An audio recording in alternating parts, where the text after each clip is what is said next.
So we're here today with Mr. Cyrus Alderwood, uh, JC. JC, I'm going to butcher your last name, Schweingrouber, You got it. uh, our current vice president of the Appalachian Authors Guild, and we're going to talk a little bit about your writing process and some of your books out there. JC, thank you for coming this evening. Yeah, I appreciate it. We've been doing this, as you know, we've been doing the Meet the Board videos for all the members out there that we put on YouTube. So thanks for doing this with me because I hadn't done mine yet, and we still have a couple more to go. But it's nice to get the videos out there so everybody can kind of know who's who in the guild. That's we got to see the faces behind the decisions of the classes that we decide. Um, First of all, I'm going to ask you a hard-hitting one. What brought you to the guild, and when was that? How long have you been with You us? know, I'm trying to think. It's been quite a while. I started writing, I guess, back in the year 2000 when I first moved to Cincinnati. I got this kind of inspired to write a book there. And then when I moved back to Virginia, I'd heard about the Authors Guild. Actually, I was just doing a Google search and found them. So this might have been 2016, 2017, maybe somewhere around there.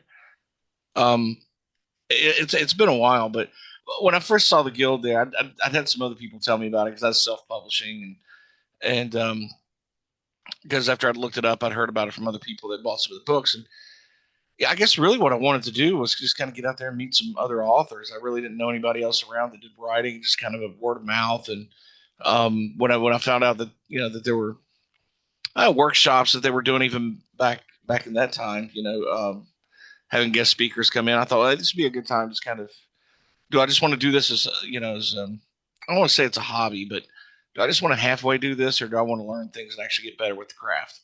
That's what made me want to join a guild and get to know other people, maybe learn a few things from them. It's great. Uh, can you tell me, in your all those years of writing, has the guild helped you in any particular part developing your writing? And can you think of anything in particular that it has helped shape your future writing? Yeah, I think the thing that really uh, helped out most, we did quite a few workshops. So we have guest speakers that come in from different genres. So it'd be somebody like Jesse Graves, who's a poet, um, somebody like Stephen James, who comes in, or other guild members like Linda Hoagland that does things like the writing prompts and some of the other workshops that are out there. I think seeing the different styles that people write in and just sort of picking up little tidbits from them. Joe Allison, we all know her as Linda Dopkins, but she writes her name Joe Allison. Just seeing um, the effort that was put in, like kind of made me realize that I was being creative about halfway, and I wasn't fully, I guess, using all my talents and all the things that are out there to actually tighten up a story, learn how to tighten up a story, how to write a book, how to try to market it locally, that sort of thing. So I think some of those things really helped, and just reading things that people wrote in different genres. Because the more you read, the more you learn. And then I think reading specifically some of our other guild members, and then talking to them about their books and what their inspirations were and um, what they expected, and what their goals were for their writing. Uh, that made me sort of look at those workshops in a much different light. So I don't know if you notice that some of these I take notes and I go back. And then now we start doing these at night on the evening Zooms once a month with members to have little workshops and discussions and things like that. Because as a writer, we pick up all kinds of things off of each other Yes, that sir. kind of make it. Um, yeah, I think one of the things I learned from a couple members like Addie Davis and Joe Allison was when you finish up a story and you maybe love the story, you're not married to it. So the question is, how can I make it better? How can I make it tighter? And then trying to see a story from a reader's point of view, which kind of with the beta reading that we do amongst the group, things like that. It was those are just some of the things that I picked up, and even on folks like Dan Swanson, who's been with the guild for a while, and your books, being able to beta read your books and kind of pick your brain on how you come up with kind of some wildly creative stories. and kind of challenging each other, I think is a big thing too. I appreciate that. Speaking of genres, uh, you write in several different genres. Pot of Gold's an adventure. The Barry Dick Chronicles are mysteries. Uh,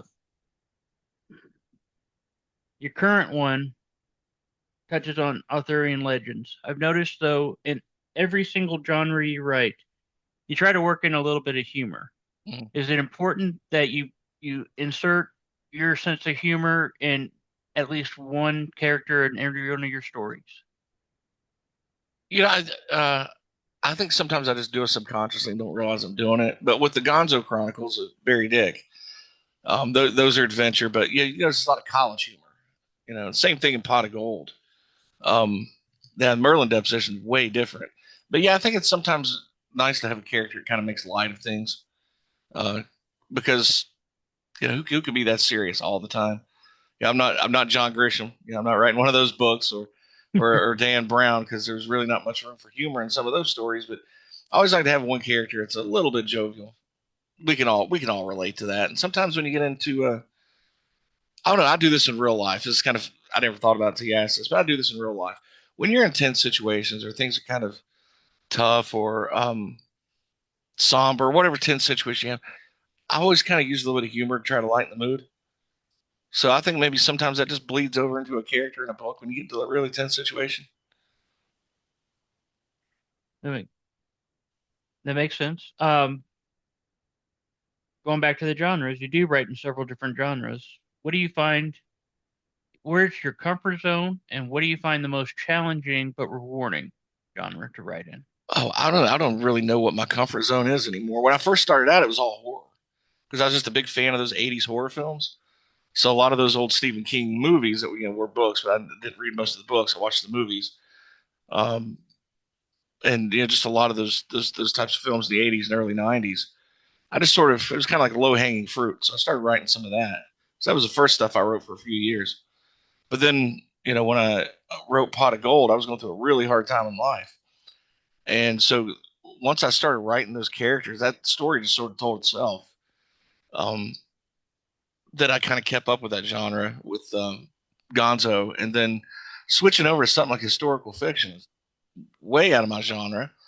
And then, of course, doing a lot of the writing prompts, I've been trying to do different genres from sci-fi to to horror to um, period pieces and mysteries, things like that. So and funny stuff too. It's just I don't know. I couldn't even tell you what my comfort zone is right now. Whatever the next thing I'm working on is, perhaps. That's fair enough. You mentioned the writing prompts. Tell me about the writing prompts. How did that get started, and where has it taken your writing? Okay, this is a big deal, and I want every guild member to really kind of sign on to something like this. Don't have to do it with me or you or any of the other members, but yourself or maybe a couple, two or three friends. I found this thing on just kind of thinking, just trying to come up with story ideas. And I thought, well, we do writing prompts once in a while at some of our meetings, and those are fun. So I saw this thing I thought the guild members might use, and I got it's called Storymatic on Amazon, and really it's just a collection of cards, and you draw two or three cards, and you can mix and match them, and then you try to tell a story based on those two or three cards. Like one card might say forgiveness, the second one might say sports car, and the third one might be a short order cook. Yeah, you don't know what you're going to pull, or college professor, or whatever. So okay, well, what kind of stories do I come up with that? So I just kind of poked around. I didn't really know anybody that'd be interested in doing this about 3 years ago. So I thought, well, I'll just have it to do. I showed it, took it to a guild meeting, and people thought it was a pretty cool thing. But um, a friend of mine who's not a writer, well, I think she is, but she's never written a book, and she was having some health issues at the time. I said, you know what, get your mind out of that. I'm going to start doing these writing prompts. So she started doing that with me. That was 3 years ago, coming up in May this year. It'll be 3 years. Wow. So I thought when we start pulling these cards, we do this maybe a handful of weeks and get bored with it. Every week now we pull the cards, and now we change it up now. Sometimes other guild members like Peggy Wolf, she'll find a photo and share it, and then we'll look at that photo, and based off that photo, we'll come up with something. So sometimes we do that now too. Um, we do this every week. So now, can you imagine doing a writing prompt every week? And it was sometimes at first it was like a half a page, and then it went to a page, and now it's like a full. I would say a full short story, but like a shortened version of a short story. You know, it might be a scene or whatever. You know, prompts can go anywhere. There's no rules. We don't edit, and when we're done, we just share it. And sometimes we'll follow through with the scene or story. And I've gotten some as short as half a page. I've gotten some as long as 12 pages. So you never know when it's where it's going to take you and how much time you want to spend on them. But this has changed my. This really tapped into my creativity, and I think anybody that would do this consistently, I think would help them on the same way. And I got to the point where I started paying attention to details. Like, okay, I just told a fun story or a fun scene. How do I sharpen that scene? And now I'll try to do that on the next one. Or, hey, I've never written sci-fi, so why don't I try to be creative and make these three cards something in a sci-fi genre or a romance genre? I've never, I mean, you could do a poem or an essay, whatever you want to do with some of these. So I started doing enough of them that I started a Substack page. And it's, if anybody wants to go look, it's cyrusalderwood.substack.com. And I'll put these writing prompts up. Don't edit. I just want people to know we just do it for fun, just to be creative. But I think it's really sharpened my writing and really kind of made me demand a little bit more of myself and take it more serious and then more serious and then more serious. But the thing is, it never takes the fun out. I'm still having, like, every time I sit down, that's me time, that's fun time. Even if it's sort of stressful because I'm trying to come up with something new or whatever. But it's still like you're in your wheelhouse, you're in your head. And um, anyway, I encourage any writer out there, guild member or not, or even if you're not a writer yet and you want to, start doing these things. They're so much fun, and they can really, I think, really sharpen your writing over time if you do it consistently. Is any of these writing prompts going to make it way into a Barry Dick right novel? Actually, it's funny you say that because we're going on 3 years. And that's every week, right? So that's 52 weeks a year. We're almost up to 150 some, prompts. So I've taken a handful of them, and I'm rewriting them into fuller, longer short stories, so I can put out a book later on this year. And yeah, sometimes I'll write fan fiction. I'll see these cards. I'm thinking, what? I'm going to write an X Files fan fiction, and I'm going to use Mulder and Scully. And then I started doing some with the Gonzo Chronicles of Barry Dick. So using Barry Dick as a character. Yes, I have enough short stories material to do one that's not in the series, but just an offshoot of a spinoff. And Um, for those who have read the Barry Dick stories, the Gonzo Chronicles, they'll know that Barry Dick's the main character. He has several ex-wives, and he probably has one per short story. Uh, and the funny thing is, you and never really know what his real name is either, right? no, that's one of the charms of the Yeah. story. Um, or what's going to happen to him in addition to solving the crime, the problem, the dilemma, the close encounter, if you will, with Yeah, they're whatever all weird. they're It's like met with. if somebody gave me a bottle of whiskey and said, "Go write your version of the X Files," that's my Gospel Chronicles. So, Um, but the guild's been wildly supportive. The members have been really supportive. So that's why I know a lot of people can't get there for the in-person meetings. That's why we want to encourage more and more people to try to jump onto the evening meetings. And you know what? We do it once a month, every the second Thursday, right? Second Thursday of each month. And if we get so many people, it's so crowded. We'll do a second one. Yeah, I just want to get more and more people involved because and this kind of sounds cliche and kind of weird, but like I get excited about my own writing, and I want to see other people excited about theirs too. Like they maybe never thought they would finish their first draft. I love when I finish my rough draft of something. That to me is a milestone. Now the right. hard work, the editing, is still yet to come, but you when you get that regurgitate that whole story out and that feeling you get, I want everybody to feel that feeling. And real quick, where can people find your writing? You can go to Amazon.com. Just look up Cyrus Alderwood, the pen name, and the Merlin deposition. You can get it on Amazon too, but it's also available in bookstores. So if you're near a Barnes and Noble or Books a Million, you can pop in there and get it. If they don't have it on their shelves, ask them to order it for you, and they can do that too. Or if somebody wants to contact me directly, I can get a signed copy to them. I have a few laying around. And you also have several podcasts. Would Well, you the like? guy used to do the Gonzo. Don't do those. I stopped doing those for a while. I don't know when I'll get back into that. The Appalachian Shine. do that podcast. And one of the things we try to do there is highlight a lot of things in our region. And one of those things is our arts and artists and the culture and history. So we have had a lot of members from the guild come on, do 30-minute, really just a discussion like we're doing here. We record it and put it out on the podcast for anybody to listen anywhere. Um, Love promoting local artists. Outstanding. Uh, is there anything else you'd like to tell us about the guild or your writing? No, We have a nothing. minute or two left. Nothing about my writing per se, because I know we all work on so many different things, and we're kind of. I just want to encourage people to continue working toward their goals. Actually, write those goals down. If you're not a member of a guild, join the guild. If you're not an active member, try to be a little bit more active. I think you'll get something out of it, and if nothing else, you make some new friends.